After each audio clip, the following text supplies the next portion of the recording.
Hi there, how's it going? I hope you're well and being all right and in good spirit.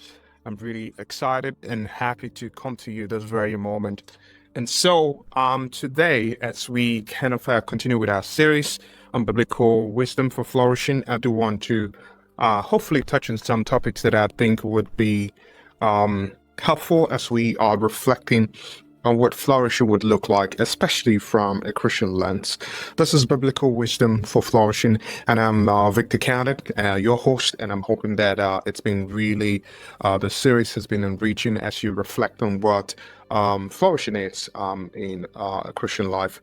And I think that the reflections and some of the lessons that we kind of convey from this series go beyond just the Christian tradition. And so whether you are a Muslim or non-Christian or belong to a particular faith that is not the Christian faith, I think also there's still relevance, at least cross religious relevance for you in a number of our series. And so today we want to continue with our work and our conversation on flourishing from a Christian lens, but in particular, look at some of the biblical truths and wisdom that can help us understand what a flourishing life it's all about. And before we get into that, I hope you hang in there. In the next couple of minutes, we'll cover some series and some topics that I think would be worthwhile, especially for us in this new month of April. Hang in there.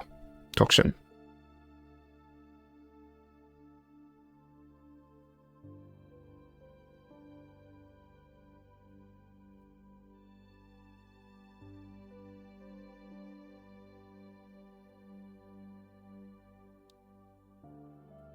Welcome back.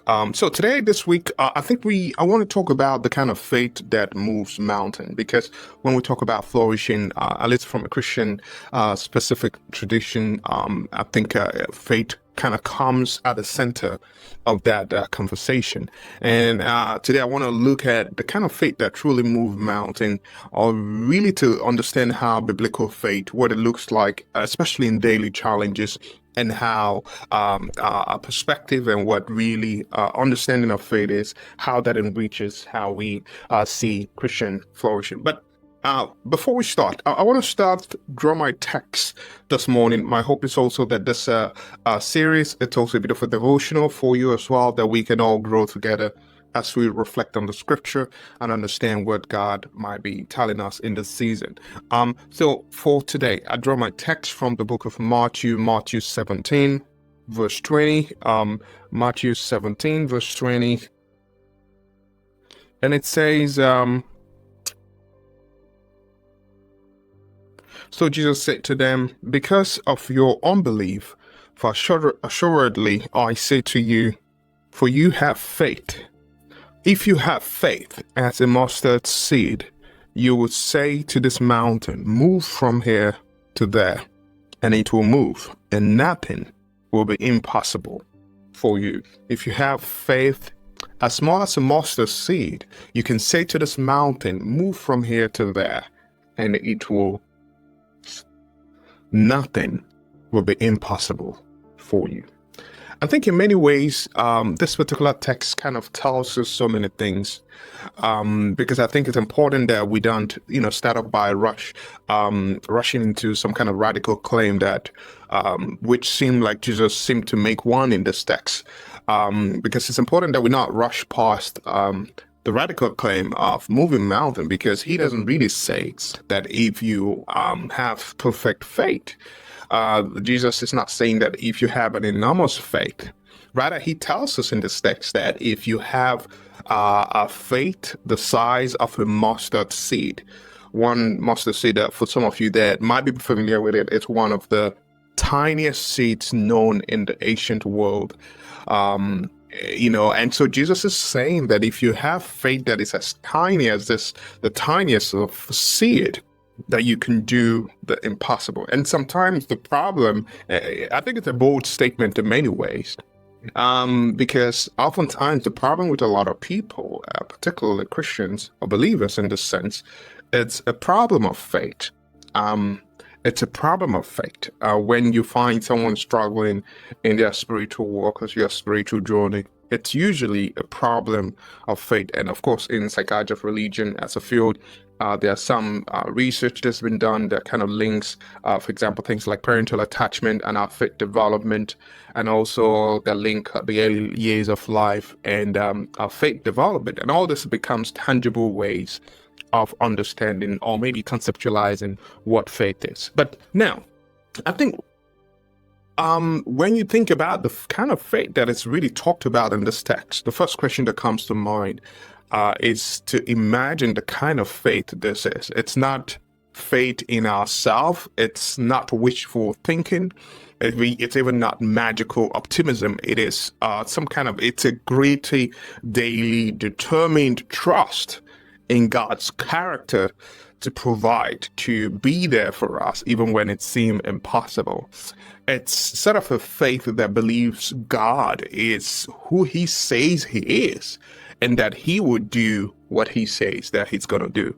You know, one of the stories in the Bible that always fascinates me when I think about it is the story of the woman with the issue of blood. For 12 years, the Bible tells us that she has suffered. She had tried almost everything. She had spent all of her money. She had been pushed to the edges of society, I'd imagine.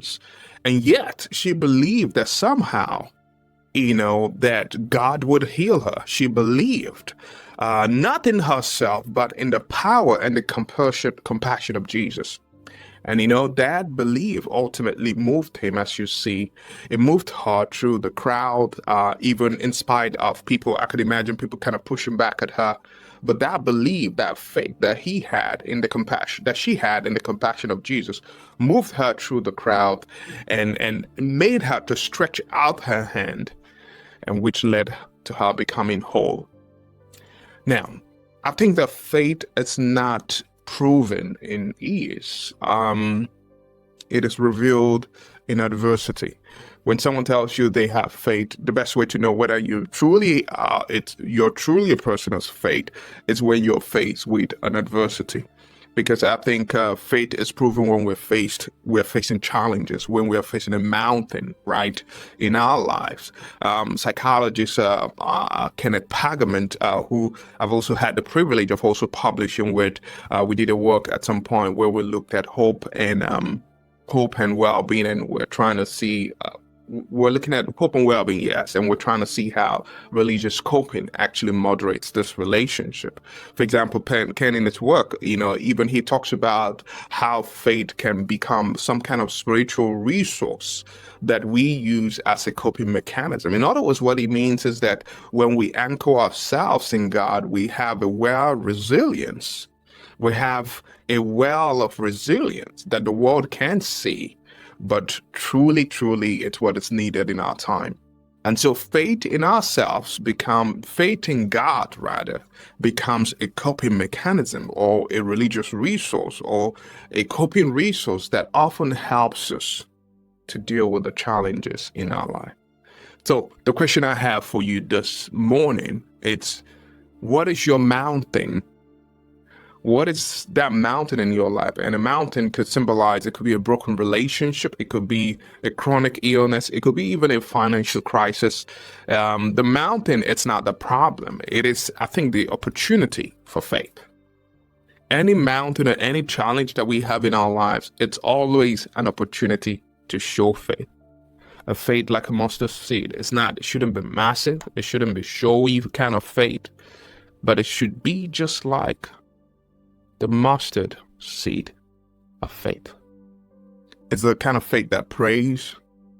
It's the kind of faith that steps. It's the kind of faith that dares to hope when hope seems foolish. The faith that moves mountain.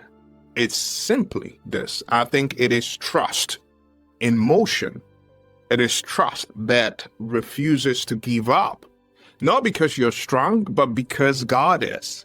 It's the kind of trust that you have in God, the Almighty, your secure base, the very one that really have called you forth for such a time as this, to become his own and to serve a purpose.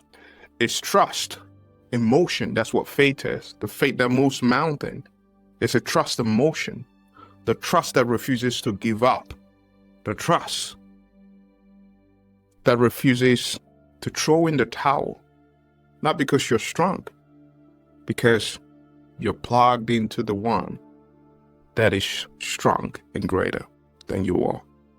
And I hope that in this season, as we think about what faith is, that we can take steps, at least this week, to step into the motion of trusting God. It is the faith that truly moves mountain. I'm Victor Counted. This is Biblical Wisdom for Flourishing, and I hope I'll see you on the next one. Bye for now.